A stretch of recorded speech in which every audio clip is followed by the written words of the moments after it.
শ্রদ্ধা, ভালোবাসা ও অশ্রুসিক্ত নয়নে প্রিয় লেখক, গবেষক ও সংবাদ উপস্থাপক অধ্যাপক গোলাম মুর্শিদকে চিরবিদায় জানালো ব্রিটিশ বাংলাদেশি কমিউনিটির সর্বস্তরের মানুষ।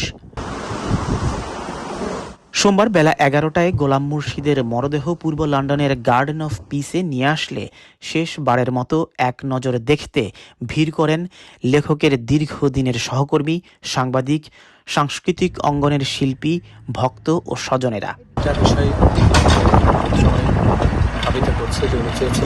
জীবনের শেষ দিন পর্যন্ত কাজ করে যেতে পারে। বিবিসির সাংবাদিক হিসাবে নিজে তার স্বাক্ষর রেখেছেন তার প্রতিভা।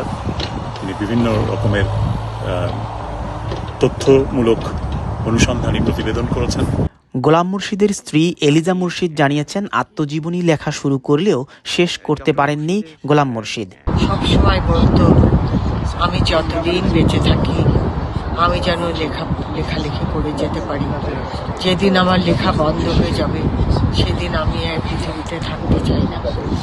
অসম্ভব লেখাপড়া ভালোবাসত। ওর জীবনের রিক্রিয়েশনই ছিল লেখাপড়া।